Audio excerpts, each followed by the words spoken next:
오늘 이 이야기를 꼭 전해야겠다고 결심하게 된 데에는 이유가 있습니다.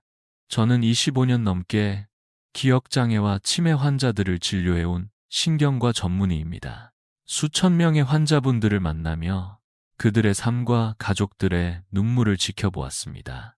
그런데 어느 날 그저 진료실 안에서만 마주하던 이 병이 제 가족에게도 다가왔습니다. 바로 저희 아버지께서 76세가 되던 해부터 자주 물건을 잊어버리고 같은 말을 반복하시기 시작한 겁니다. 처음엔 그냥 나이 드셔서 그러시겠지 싶었는데 점점 심해지는 걸 보며 저도 마음이 무거워졌습니다. 의사인 제가 봐도 심상치 않았거든요. 그때 깨달았습니다. 치매는 결코 남의 일이 아니라는 걸요. 우리 누구에게나 다가올 수 있는 문제이며 오늘 나의 모습이 내일의 기억력을 결정짓는다는 사실을요. 실제로 통계에 따르면 대한민국 65세 이상 어르신 10명 중 1명이 치매를 앓고 있으며 2050년에는 그 수가 300만 명을 넘을 것이라 전망됩니다. 상상만 해도 가슴이 답답해지지 않나요? 하지만 이 이야기가 단지 두려움을 드리기 위해 시작된 건 아닙니다. 저는 오히려 희망을 전하고 싶습니다. 최근 연구에 따르면 치매의 약 40%는 생활 습관 개선을 통해 충분히 예방 가능하다고 합니다. 그렇다면 지금부터가 중요합니다. 오늘부터 우리는 무엇을 바꿔야 할까요? 저는 수많은 환자분들을 진료하면서 아주 뚜렷하게 세 가지 공통점을 발견했습니다. 바로 특정한 생활 습관이었습니다. 이 세 가지 습관을 바꾸는 것만으로도 우리의 뇌는 충분히 다시 활력을 되찾을 수 있습니다. 이제부터 그 구체적인 내용을 함께 나눠보겠습니다. 혹시 여러분도 이 습관들을 가지고 계신지 꼭 확인해 보시기 바랍니다. 이 이야기는 여러분의 미래를 바꿀지도 모릅니다. 이제 본격적으로 첫 번째 위험한 습관에 대해 이야기해 보겠습니다. 방금 전까지 치매가 결코 남의 일이 아니라는 사실과 그 심각성을 말씀드렸습니다. 그렇다면 왜 이렇게 많은 분들이 같은 길을 걷게 될까요? 제가 수천 명의 환자분들을 만나면서 가장 먼저 그리고 가장 자주 발견한 습관이 바로 늦은 취침이었습니다. 단순히 밤늦게 자는 것이 왜 그렇게 문제가 될까요? 사실 그 이유를 이해하면 오늘부터 당장 생활을 바꾸고 싶어질지도 모릅니다. 우리 뇌 속에는 글림패틱 시스템이라는 특별한 청소 장치가 있습니다. 마치 새벽 도로를 청소하는 환경 미화원처럼 이 시스템은 낮 동안 쌓인 독소와 노폐물을 씻어내는 역할을 합니다. 특히 치매를 일으키는 주범으로 알려진 베타 아밀로이드 단백질도 이때 제거됩니다. 그런데 이 시스템은 잠들어 있을 때, 특히 밤 10시부터 새벽 2시 사이에 가장 활발하게 움직입니다. 이 시간을 놓치면 마치 쓰레기차가 오지 않은 거리처럼 뇌 속의 독소가 그대로 쌓이기 시작하는 겁니다. 실제로 미국 워싱턴 대학교 연구팀은 단 하루만 잠을 제대로 자지 못해도 뇌 속 베타아밀로이드 단백질이 5%나 증가한다고 발표했습니다. 이런 상태가 반복되면 뇌세포가 점점 손상되고 결국 기억력이 떨어지기 시작합니다. 단순히 늦게 자는 것뿐만 아니라 수면 시간이 부족하거나 과도한 경우도 똑같이 문제를 일으킵니다.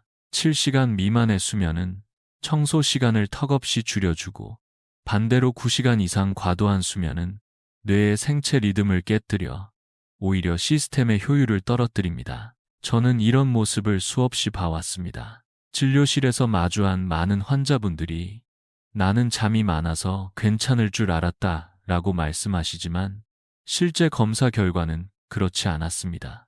늦게 자고 불규칙한 수면을 반복한 사람들일수록 기억력 검사 점수가 낮고 뇌 영상에서 변화가 뚜렷했습니다. 이제 여러분도 아마 궁금하실 겁니다. 그렇다면 실제로 이런 습관을 가진 사람들은 어떻게 변했을까요? 다음 이야기는 제가 직접 진료했던 한 환자분의 사례입니다. 그 환자분은 올해로 71세가 되신 지훈 어르신이었습니다. 진료실에 처음 오셨을 때는 스스로도 큰 문제라고 느끼지 못하셨습니다. 그저 요즘 약속을 자주 깜빡하고 같은 말을 여러 번 한다는 얘기를 가족들이 하네요라고 조심스럽게 말씀하셨죠.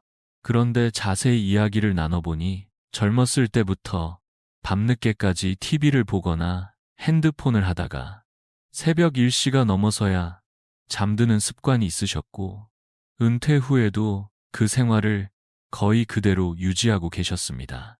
저는 곧바로 기억력 검사를 진행했고, 결과는 예상보다 훨씬 심각했습니다. 인지기능 저하가 이미 진행 중이었고, MRI 검사에서도 해마 부위가 또래 평균보다 눈에 띄게 위축된 상태였습니다. 결국 경도인지장애라는 진단을 내리게 되었죠. 이 단계는 치매로 진행되기 전 단계로 빠르게 생활 습관을 바꾸지 않으면 위험할 수 있습니다. 지훈 어르신도 처음엔 믿기 어렵다는 표정을 지으셨지만 검사 결과를 함께 보며 설명을 드리자 고개를 천천히 끄덕이셨습니다. 이분의 이야기를 들으시며 혹시 나도 비슷한 생활을 하고 있는데 라고 생각하시는 분들이 계실지도 모릅니다.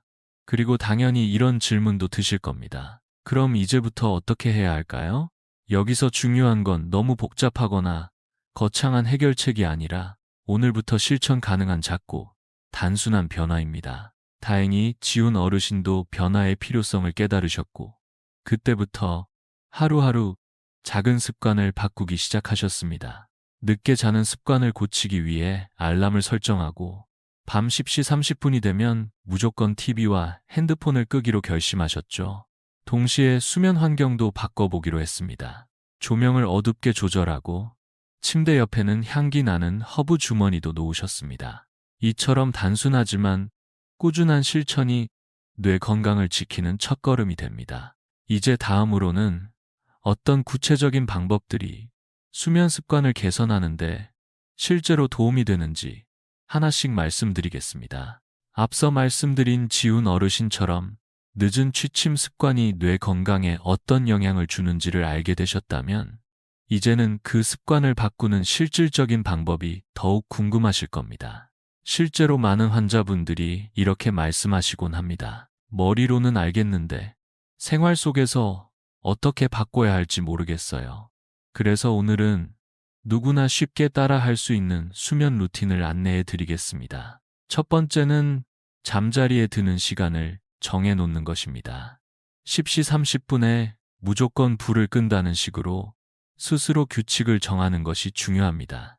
이때 핸드폰이나 TV처럼 뇌를 자극하는 화면은 1시간 전부터 멀리하는 것이 좋습니다. 화면의 푸른빛은 멜라토닌이라는 수면 호르몬 분비를 억제해서 숙면을 방해하거든요. 두 번째는 수면 환경을 조절하는 것입니다. 방 안 조명을 너무 밝게 두지 말고 커튼을 쳐서 외부 빛을 차단하세요. 은은한 조명 아래에서 따뜻한 차 한 잔을 마시는 것도 뇌를 안정시키는 데 도움이 됩니다. 또 은은한 라벤더 향이나 잔잔한 클래식 음악도 수면 유도에 효과적이라는 연구 결과가 있습니다.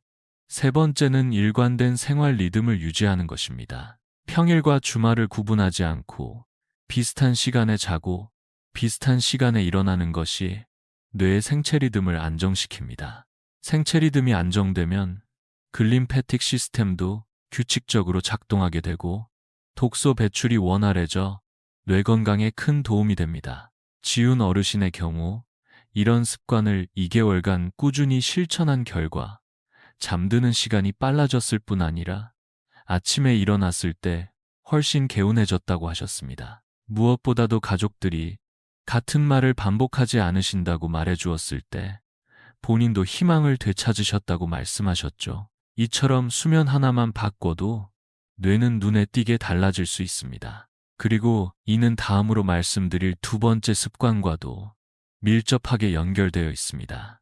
그 습관은 바로 움직이지 않는 생활입니다. 사실 수면 습관 못지않게 치매에 깊은 영향을 주는 또 하나의 요소는 바로 움직이지 않는 생활입니다. 저도 처음에는 운동이 치매랑 무슨 상관이 있을까?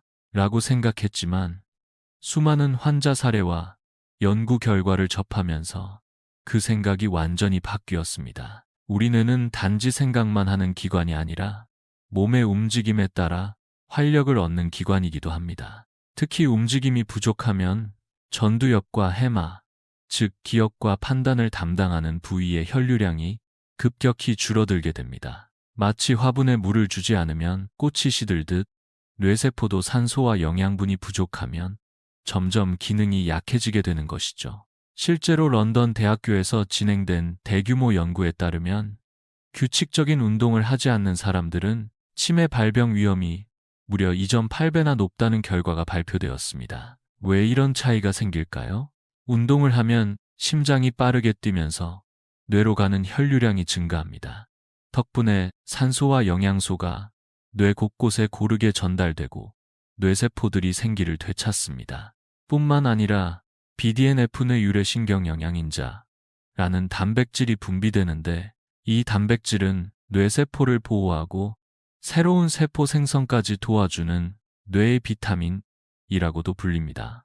운동을 하면 이 BDNF가 활발히 생성되어 뇌의 기능을 유지하는 데 큰 역할을 하게 됩니다. 그런데 문제는 많은 어르신들이 은퇴 후에 갑자기 움직이지 않게 된다는 데 있습니다. 집안에서 TV를 보거나 누워있는 시간이 늘어나고 예전엔 걸어가던 거리도 차를 이용하게 됩니다. 그렇게 매일같이 활동량이 줄어들다 보면 어느새 뇌의 기능도 함께 떨어지기 시작하는 것이죠. 치매는 어느 날 갑자기 찾아오는 병이 아닙니다. 이렇게 조용히 그리고 천천히 누적되는 습관들이 모여서 뇌를 약하게 만드는 것입니다. 그렇다면 실제로 운동 부족이 어떤 식으로 뇌에 영향을 미치는지 다음 이야기에서 실제 환자 사례를 통해 조금 더 생생하게 설명드리겠습니다. 제가 지금부터 들려드릴 이야기는 운동 부족이 뇌에 어떤 영향을 미치는지를 잘 보여주는 사례입니다. 주인공은 68세 여성 환자 수진 어르신입니다. 젊은 시절에는 산을 즐겨 다니시고 친구들과 함께 사교 댄스도 즐기시던 분이었는데요. 은퇴 후 남편을 먼저 보내시고 혼자 지내시게 되면서 생활이 완전히 달라졌습니다. 하루 대부분의 시간을 집 안에서 보내며 TV 앞에 앉아 있는 시간이 늘어났고 밖에 나가는 일도 점점 줄어들었습니다. 처음 몇 개월은 아무 문제가 없는 듯 보였지만 1년쯤 지났을 무렵부터 기억력에 이상이 생기기 시작했습니다. 약속을 잊고 냉장고에 넣어둔 물건을 기억 못하시고 같은 이야기를 반복하시는 횟수가 늘어난 겁니다. 진료실을 찾아오셨을 때 저는 기본적인 인지기능 검사를 진행했고 MRI도 함께 촬영해 보았습니다. 검사 결과 수진 어르신의 뇌에서 특히 해마 부위가 또래 평균보다 눈에 띄게 위축되어 있었습니다. 이는 단순한 노화 때문이라기보다는 오랜 시간 움직이지 않고 지낸 생활이 큰 원인이었습니다. 하지만 여기서 중요한 건 수진 어르신처럼 운동을 하지 않아 인지 기능이 떨어진 경우에도 생활을 바꾸면 분명한 변화가 생긴다는 점입니다. 저는 수진 어르신께 매일 실천할 수 있는 간단한 운동을 추천해 드렸습니다. 하루 30분 걷기, 계단 오르기, 기초적인 스쿼트와 팔굽혀펴기, 그리고 균형 감각을 기르는 뒤로 걷기 같은 활동들입니다. 이런 운동들은 특별한 기구나 장소 없이도 집 근처에서 누구나 할 수 있는 동작들입니다. 무엇보다 중요한 것은 얼마나 격렬하게 하느냐가 아니라 얼마나 꾸준히 하느냐입니다. 일주일에 한두 번 격렬하게 운동하는 것보다 하루 10분씩이라도 매일 반복하는 것이 뇌 건강에는 훨씬 큰 효과를 가져다 줍니다. 운동은 단지 몸을 위한 것이 아닙니다. 뇌를 위한 최고의 선물이 될 수 있습니다. 그리고 이제 세 번째 습관으로 넘어가 보겠습니다. 바로 우리의 식탁 위에서 매일 반복되는 선택에 관한 이야기입니다. 방금 말씀드린 운동 습관처럼 치매를 불러오는 또 하나의 중요한 요인은 바로 우리가 매일 먹는 음식입니다. 많은 분들이 식사는 그저 배를 채우는 일이라고 생각하시지만 사실 매일의 식탁은 뇌 건강을 결정짓는 선택의 연속입니다. 특히 짜게 먹는 습관과 가공식품 위주의 식사는 우리가 생각하는 것보다 훨씬 더 깊고 조용하게 뇌를 망가뜨립니다. 제가 수많은 환자분들의 식습관을 분석해 본 결과 놀랍게도 치매 진단을 받은 분들 중 80% 이상이 짜고 자극적인 음식을 즐겨 드셨다는 공통점이 있었습니다. 특히 라면, 김치찌개, 된장국처럼 국물 위주의 음식을 거의 매일 섭취하시는 경우가 많았죠. 이런 음식들은 나트륨 함량이 매우 높고 시간이 지날수록 뇌혈관에 심각한 부담을 주게 됩니다. 왜 나트륨이 문제일까요? 소금을 많이 섭취하면 혈압이 올라가고 뇌로 가는 혈관들이 높은 압력에 노출됩니다. 그러면 혈관벽에 미세한 손상이 반복적으로 생기고 우리 몸은 이를 보호하기 위해 그 부위를 두껍게 만들기 시작하죠. 처음엔 방어 반응이지만 시간이 지나면 혈관이 점점 좁아지고 딱딱해져서 결국 산소와 영양분이 뇌에 충분히 도달하지 못하게 됩니다. 게다가 이런 상태가 지속되면 작은 뇌경색이 반복적으로 생기면서 뇌세포가 서서히 죽어가게 됩니다. 하지만 문제는 이런 변화들이 겉으로 드러나지 않는다는 점입니다. 특별한 증상이 없기 때문에 대부분의 분들이 심각하게 여기지 않고 그냥 넘어가게 되는 거죠. 그러다 어느 날 갑자기 기억력 저하가 눈에 띄게 나타나고 이미 뇌에서는 회복이 어려운 손상이 진행되어 있는 경우도 많습니다.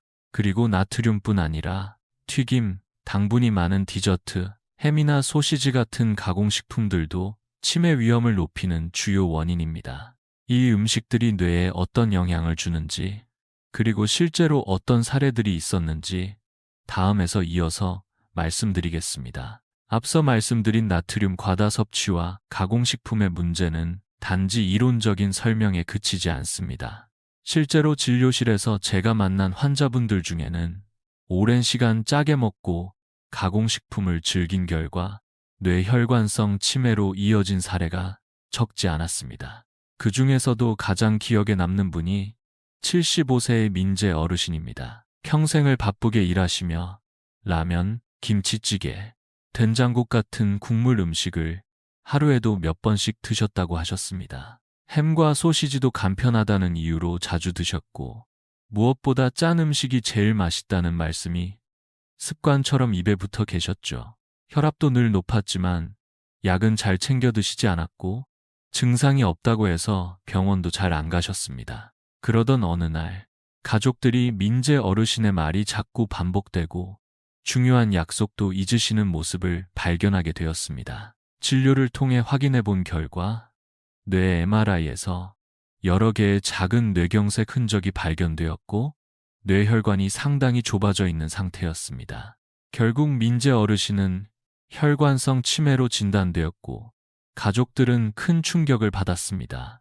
반대로 77세의 지연 어르신은 전혀 다른 식습관을 가지고 계셨습니다. 국물은 항상 적게 드시고 음식은 싱겁게 간을 하셨으며 햄이나 소시지 같은 가공식품 대신 삶은 달걀이나 구운 채소를 자주 드셨습니다. 또한 매일 견과류 한 줌을 챙기셨고 생선과 제철 채소 중심의 식단을 유지해 오셨죠. 이분은 80세가 가까운 나이에도 불구하고 기억력 검사 점수와 뇌 영상 모두 또래 평균을 훨씬 상회하는 수준이었습니다. 이처럼 식습관은 단순히 혈압만이 아니라 우리의 기억과 사고력, 삶의 질 전체에 영향을 미치는 중요한 요소입니다. 나트륨 섭취를 줄이는 방법도 어렵지 않습니다. 국물은 적게, 반찬은 싱겁게, 그리고 가능한 한 자연식 위주의 식단으로 천천히 바꿔가는 것이 중요합니다. 이제 이 모든 내용을 바탕으로 마지막으로 실천 가능한 하루 루틴과 체크리스트를 통해 여러분이 직접 내 건강을 지킬 수 있는 방법을 정리해 드리겠습니다. 지금까지 우리는 치매와 깊이 연관된 3가지 생활 습관에 대해 이야기해 보았습니다. 하나는 늦은 취침과 불규칙한 수면, 둘째는 움직이지 않는 생활, 그리고 셋째는 짜고 가공된 음식 위주의 식사였습니다. 이 3가지는 겉으로 보기엔 평범한 일상처럼 느껴질 수 있지만 시간이 지날수록 뇌를 서서히 무너뜨리는 아주 조용하고 강력한 원인들입니다. 반대로 작은 실천을 꾸준히 이어간다면 얼마든지 변화할 수 있습니다. 앞서 소개해드린 지훈 어르신이나 수진 어르신처럼 늦게라도 습관을 바꾸려는 의지만 있다면 뇌는 그에 반응합니다. 특히 기억에 남는 2분의 사례가 있습니다. 나이는 같지만 전혀 다른 결과를 보여준 두 72세 여성분 이야기입니다. 한 분은 자정 넘어서까지 TV를 보고 거의 움직이지 않으며 라면으로 끼니를 때우는 생활을 이어가셨고 결국 해마 위축과 함께 기억력 저하가 빠르게 진행되었습니다. 반면 또 다른 분은 매일 아침 햇볕을 받으며 산책하고 저녁 9시 30분이면 조용히 일기를 쓰며 잠자리에 들었으며 식사는 늘 자연식 위주로 꾸리셨습니다. 6개월 뒤 두 분의 검사 결과는 극명하게 달랐습니다. 습관이 곧 뇌의 건강을 결정짓는다는 사실을 몸소 증명해 주신 셈입니다. 그렇다면 오늘부터 우리가 실천할 수 있는 일들은 무엇이 있을까요? 지금부터 소개해 드릴 하루 체크리스트는 제가 수많은 환자분들과 함께 실천하며 효과를 확인한 루틴입니다. 어렵거나 거창한 것이 아니라 누구나 따라할 수 있는 소소한 행동들입니다. 아침에는 햇볕을 쬐며 10분 정도 걷기, 점심에는 아몬드, 호두 등 견과류 한 줌 먹기, 저녁에는 5분간 뒤로 걷기 운동, 잠들기 전에는 물 한 컵을 천천히 마시고 감사한 일 3가지를 일기장에 적어보기. 이 4가지를 하루에 한 번씩만 반복해도 우리의 뇌는 분명히 달라질 수 있습니다. 완벽할 필요는 없습니다. 중요한 건 오늘부터 다시 시작하는 마음입니다. 여러분의 기억은 여러분의 습관이 지켜줍니다.